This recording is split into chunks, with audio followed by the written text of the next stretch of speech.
Hello students, आप सभी का स्वागत है मेरे चैनल मिस्ट्री ऑफ केमिस्ट्री में। और हम आज करने जा रहे हैं एनसीईआरटी के क्वेश्चन जो पार्ट फर्स्ट है।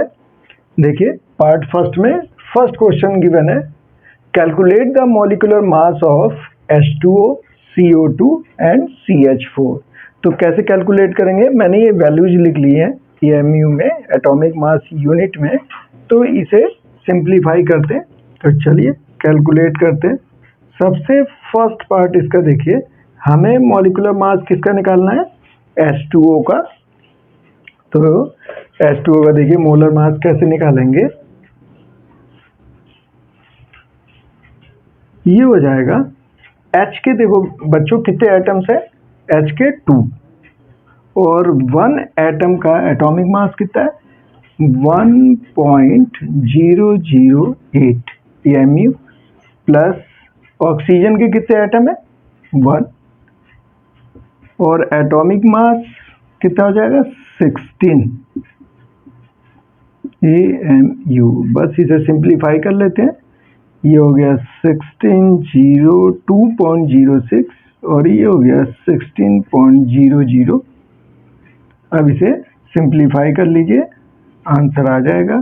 तो ये हो गया 2.016 और 16.00 कितना है 610.18.016 AMU, ये इसका आंसर हो जाएगा। चलिए नेक्स्ट क्वेश्चन देखते हैं। अब हमें सिंप्लीफाई करना है CO2 का। कार्बन के कितने एटम है बेटा, 1 और इसका एटॉमिक मास कितना है 12.01 प्लस ऑक्सीजन के कितने एटम्स 2 और एक का जो एटॉमिक मास है वो है 16 AMU। बस इसे सिंप्लीफाई कर लीजिए, हो गया 12.01 और ये हो गया 32.00। इसे ऐड कर लेते हैं 12.01, ये हो गया 32.00 1044 कितना आ गया 44.01 AMU। तो इतना इसका मॉलिक्यूलर मास आ गया। अब नेक्स्ट देखते हैं CH4 का मॉलिक्यूलर मास कैसे निकालेंगे। CH4 1 कार्बन एटम है तो ये 1 लिखा, कार्बन का एटॉमिक मास 12.01 प्लस 4, एक हाइड्रोजन का एटॉमिक मास 1.008 और किसमें गिवन है AMU 12.01, 4 8 जा 32, 04 वैल्यू किसमें निकालना है AMU में 12.01 4.032 240 16, ये वैल्यू आ गई 16.042 AMU। तो ये किसमें हमने फाइंड आउट कर दिया, एटॉमिक मास यूनिट में हमने फाइंड आउट कर लिया। तो इस तरह से हमें इसका मॉलिक्यूलर मास कैलकुलेट करना था फर्स्ट क्वेश्चन में, तो ये आसानी से सॉल्व हो गया। सेकंड पे देखिए इसमें क्या करना है, calculate the mass percent of different elements present in sodium sulphate. Different elements, तो इसमें देखिए कौन कौन से डिफरेंट एलिमेंट्स हैं, सोडियम, सल्फर, ऑक्सीजन। तो हमें क्या निकालना है बच्चों, मास परसेंटेज ऑफ एनी एलिमेंट निकालना है। तो हमारे पास जो डिफरेंट एलिमेंट हैं Na2SO4 में, तो वो जरा देख लेते हैं। Na2SO4 में कौन कौन से एटम हैं बच्चों, सोडियम के कितने हैं 2 एटम तो सोडियम के हैं, सल्फर के कितने हैं 1 और ऑक्सीजन के कितने हैं 4। तो हमें इसकी मास परसेंटेज निकालनी है। तो सबसे पहले क्या करें, सबसे पहले इस फार्मूले को देख लीजिए, इस फार्मूले का यूज करने वाले हैं मास परसेंट ऑफ एनी एलिमेंट। तो सबसे पहले मास ऑफ एलिमेंट हमें यूज करना है, जैसे 2Na का लेंगे, फिर 1s का लेंगे 4O, तो ये तो मास ऑफ एलिमेंट आ जाएगा। अब molar mass of compound, compound ये हमारा, तो इसका मैं मोलर मास निकाल ले रहा हूं, तो ये तो हमारे हैं कंपाउंड Na2SO4, तो इसका तो मोलर मास आ जाएगा नीचे, और मास ऑफ एलिमेंट है ये, तो ये हमारे जो डिफरेंट एलिमेंट है ये आएंगे ऊपर। तो सबसे पहले मैं क्या कैलकुलेट कर लूं, मोलर मास ऑफ Na2SO4। तो चलिए कैलकुलेट करते हैं, मोलर मास ऑफ Na2SO4, देखिए कितना आएगा 2, और सोडियम का होता है एटॉमिक मास 23 होता है, प्लस 1 एटम है सल्फर का और इसका एटॉमिक मास होता है 32, 4 एटम है ऑक्सीजन के और यहाँ हम कर लेते हैं प्लस, 4 एटम है ऑक्सीजन के और एक ऑक्सीजन का एटॉमिक मास होता है 16, ये आ गया 46, 32 प्लस 64, और इसे ऐड करेंगे तो कितना आएगा 4, 2, 6 एंड 6, 12, 7 और 3, 10, 10 एंड 4, 142 ग्राम पर मोल मान लेते हैं, 142 ग्राम। और इसे एटॉमिक मास यूनिट में लेना चाहे तो एटॉमिक मास यूनिट में भी हम लोग कंसीडर कर सकते हैं। तो अब ये हमने निकाल लिया 142 ग्राम पर मोल, क्या आ गया बच्चों, ये आ गया हमारा मोलर मास ऑफ Na2SO4 आ गया, मतलब कंपाउंड का तो हमने मास निकाल लिया। अब एलिमेंट का यहाँ से निकाल लेंगे। तो सबसे पहले मैं क्या करता हूँ, मैं सोडियम का, सबसे पहले हम क्या करते हैं, सोडियम का हम परसेंटेज निकालते हैं क्योंकि यही डिफरेंट एलिमेंट्स होंगे। तो सबसे पहले मैं निकालता हूँ मास परसेंटेज ऑफ सोडियम एलिमेंट। बच्चों देखो Na2SO4 में कितने एटम है सोडियम के, 2 है, तो 2 इंटू सोडियम का एटॉमिक मास कितना है 23 डिवाइडेड बाई 142 इंटू 100, तो 46, 142 इंटू 100, इसे सिंप्लीफाई कर लेंगे, मैं आंसर बता देता हूँ इसका, ये आ जाएगा 32.39%, ये इसका आंसर आ गया। तो ये हमने किसका निकाल दिया, सोडियम का। इसी तरह अब हम निकालते हैं सल्फर का। तो चलिए अब हम कैलकुलेट कर देते हैं सल्फर के लिए मास परसेंटेज। तो ये कंपाउंड का हमने कितना निकाल लिया है, मैं यहाँ नोट कर लेता हूँ, 142 ग्राम पर मोल हमने फाइंड आउट कर लिया है, ग्राम में ले लिया है हमने इस बार। अब मास परसेंटेज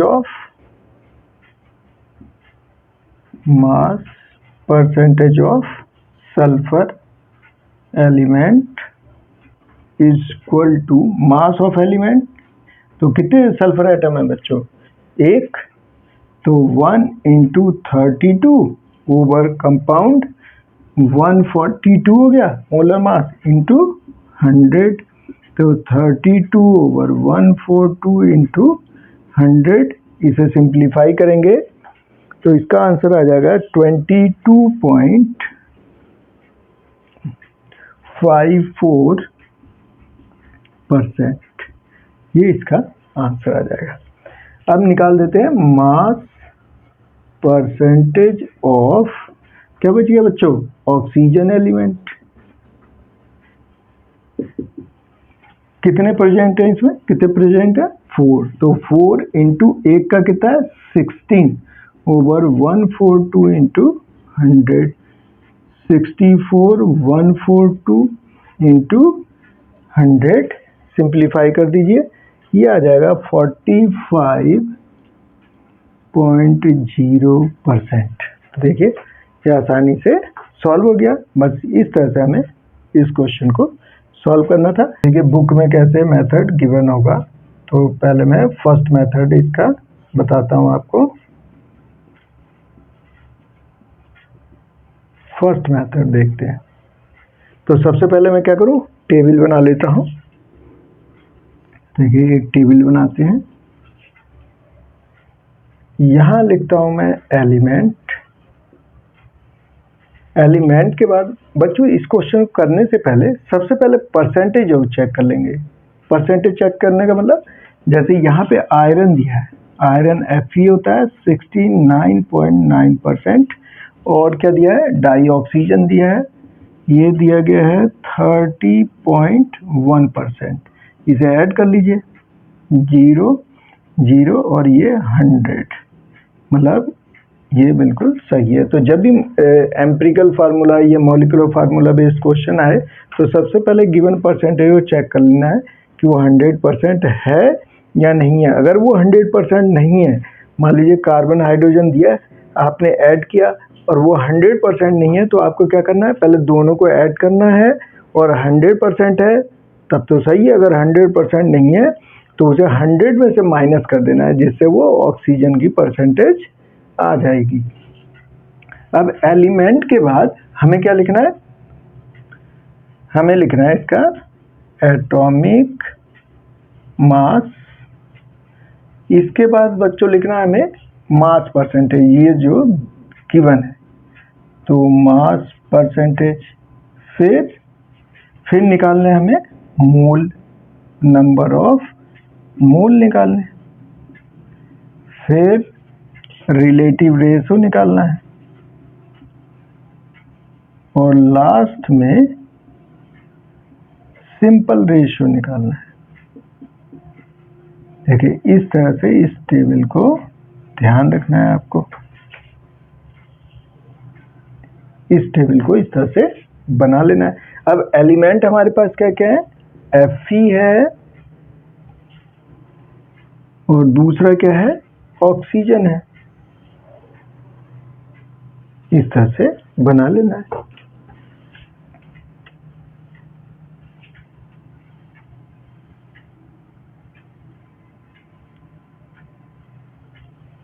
ये हमारी टेबल तैयार हो गई। अब देखिए यहाँ पे अब क्या करना है, हमें इसकी वैल्यू लिख लेना है। तो ये देखिए Fe होता है 55.85, मतलब अप्रोक्स 56। ऑक्सीजन होता है 16। मास गिवन है, आयरन का कितना 69.9, ऑक्सीजन कितना है 30.1। अब मोल कैसे निकालेंगे, मोल का फार्मूला क्या होता है, N=W/m², given weight over atomic mass. Given weight कितना है 69.9, और डिवाइड कर दें 55.85 से, और यहाँ कितना है 30.1, और ये हो गया 60, ये आ गया। अब इसे आप डिवाइड करेंगे तो ये डिवाइड करके आ जाता है 1.25, और ये आ जाता है 1.88। इतने मोल आ गए। अब जो सबसे लोएस्ट वैल्यू है उससे इसे डिवाइड कर देना है, लोएस्ट वैल्यू से। तो मैं डिवाइड कर देता हूँ, तो इससे डिवाइड करेंगे तो 1.25, तो ये आ गया 1, और ये हो गया 1.88 और 1.25, तो ये आ जाएगा 1.5। तो देखिए ये जो वैल्यू आई है 1.5, ये किसमें है, डेसिमल में है, या फ्रैक्शन में कह सकते हो 15/10, तो 3/2। लेकिन इसे हमें किस में बनाना है, होल नंबर, तो 2 से डिवाइड कर दीजिए, तो ये हो जाएगा 2 और ये हो जाएगा 3। तो इसका मतलब एम्पिरिकल फार्मूला क्या आ गया, अब तो आसान है। एम्पिरिकल फॉर्मूला इक्वल टू, देखिए Fe के कितने आ गए, सिंपल रेशो में वैल्यू कितनी आई 2, और ऑक्सीजन कितना है 3। ये इसका एम्पिरिकल फार्मूला हो गया। तो इसमें आपको अगर इस तरह से क्वेश्चन को सॉल्व करना है तो ये बुक में गिवन है बच्चों, और इसे हम इस तरह से टेबल की फॉर्म में कर सकते हैं, और ये आपको ध्यान रखना पड़ेगा। अगर ये भूल जाएंगे तब नहीं कर पाएंगे। अब चलिए मैं दूसरा मेथड आपको बताता हूँ, उसमें हमें इस टेबल की ज़रूरत नहीं पड़ेगी और आसानी से सॉल्व कर देंगे। तो अब मैं जो मेथड बताने जा रहा हूँ उसमें हम POAC का यूज करने वाले हैं। POAC क्या हुआ? Power of atomic conservation. अगर इस चीज़ को आप नहीं जानते हैं तो जो मैंने प्रीवियस वीडियो अपलोड किए हैं आप उसे भी देख सकते हैं। चलिए सेकंड मेथड देखते हैं जो किस पर बेस्ड है बच्चों? POAC पर, ठीक है, प्रिंसिपल ऑफ एटॉमिक कंजर्वेशन पे। तो आप पुराने वीडियो देख सकते हैं जो मैंने अपलोड किया है, तो वहां अगर आप देखेंगे तो ये चीजें आपको समझ में आ जाएगी। प्रिंसिपल ऑफ एटॉमिक कंजर्वेशन, ठीक है। तो सबसे पहले मैं क्या कर रहा हूं बच्चों, बहुत ही मतलब सिंपल वे में हम करेंगे। पहले फार्मूला देख लीजिए कि कैसे मैं फार्मूला डिराइव करके ला रहा हूं। देखिएगा हम क्या करेंगे, इसमें सबसे पहले let be empirical formula equal to, बताइए क्या हो जाएगा। इसमें कौन कौन से एटम है? एक तो Fe है तो मैं X लिख ले रहा हूं, और एक क्या है? ऑक्सीजन है तो Y लिख लीजिए। अब ऐसा भी हो सकता था कि इसमें क्या हो जाए, C हो सकता था, H हो सकता था, N हो सकता था, O हो सकता था, कितने भी गिवन हो तो आप क्या मानिएगा, CX, HY, NZ, OP इस तरह से मान लेंगे। जितने भी आपको एलिमेंट डिफरेंट दिए गए होंगे, तो यहाँ 2 दिए हैं तो मैंने 2 मान लिए। आपको अगर इस तरह से दिए हैं 4 तो फिर एम्पिरिकल फार्मूला आप उस फॉर्म में कन्वर्ट कर सकते हैं। अब देखिए ये हमने मान लिया इस तरह से। अब जब POAC लगाएंगे तो देखिए कैसे करेंगे। अब मैं सबसे पहले POAC किस पे लगा रहा हूँ? Fe पे। तो apply POAC on Fe atom पे लगा रहा हूँ। तो Fe इक्वल टू FeXOY लिख लिया मैंने। अब देखिए POAC किस पे लगा? Fe पे। इधर कितने एटम है? Fe के 1, और इधर कितने? इधर है X, तो FeXOY। इट मीन्स ये क्या हो गया, Fe इक्वल टू मुझे मिल गया X FeXOY। ये तो हो गया मेरा फर्स्ट।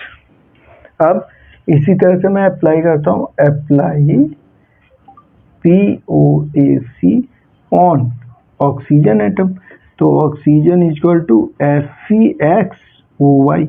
यहाँ पे कितने एटम? 1, और इधर कितने? Y, तो FeXOY। तो ये क्या हो जाएगा, ये आ गया ऑक्सीजन इक्वल टू कितना? Y FeXOY। ये आ गया सेकंड। अब बच्चों इसे क्या किया जाए, इसे यहाँ पे क्या कर देते हैं, फर्स्ट को सेकंड से डिवाइड कर देते हैं। तो देखिए ये कैंसिल हो गया, तो मेरे पास क्या आ गया, Fe over O equal to X over Y। तो जरा ध्यान से देखिएगा, क्या ये जो गिवन है तो मैं direct X over Y equal to Fe over O लिख सकता हूँ ना। तो ये सब करने की हमें जरूरत नहीं है, बस हमें क्या करना है, यहाँ से डायरेक्ट मैं इस फॉर्म में लिख सकता हूँ। ठीक है, अब देखिए क्या होने वाला है। अब इसमें हम लोग इसे कंटिन्यू करते हैं।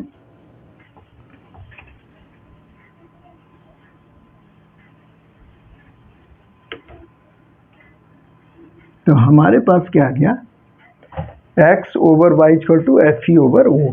तो इसे क्या मैं इस फॉर्म में लिख लूँ, x is to ratio y equal to Fe is the ratio O लिख सकता हूँ।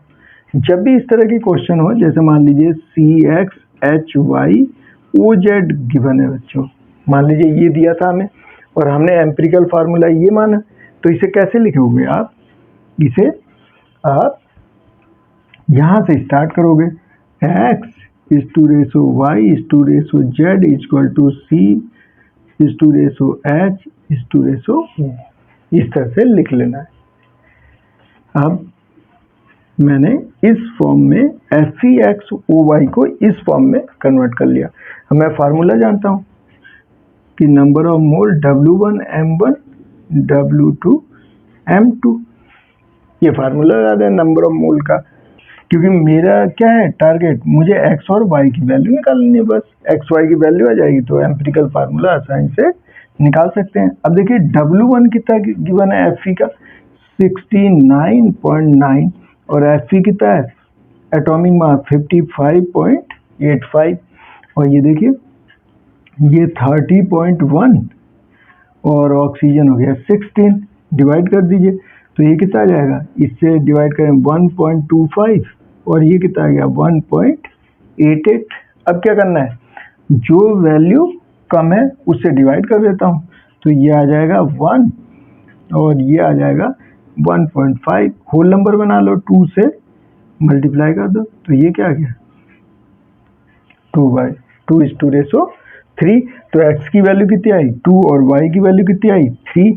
तो इसका एम्पिरिकल फार्मूला क्या आ गया बच्चों, ये मैंने माना था, तो इसका मतलब एम्पिरिकल फॉर्मूला क्या माना था FeXOY और आपने x की वैल्यू कितनी निकाल ली 2 और ऑक्सीजन की देखिए आपने y की वैल्यू कितनी निकाल दी 3, ये आंसर आ गया। तो देखिए कितना सिंपल वे में हो गया। तो इस मेथड से इसमें हमें टेबल बनाने की ज़रूरत नहीं है। तो अब मैं लेता हूँ शॉर्ट ब्रेक और नेक्स्ट वीडियो में इसे फर्दर कंटिन्यू करें। Thank you very much, see you.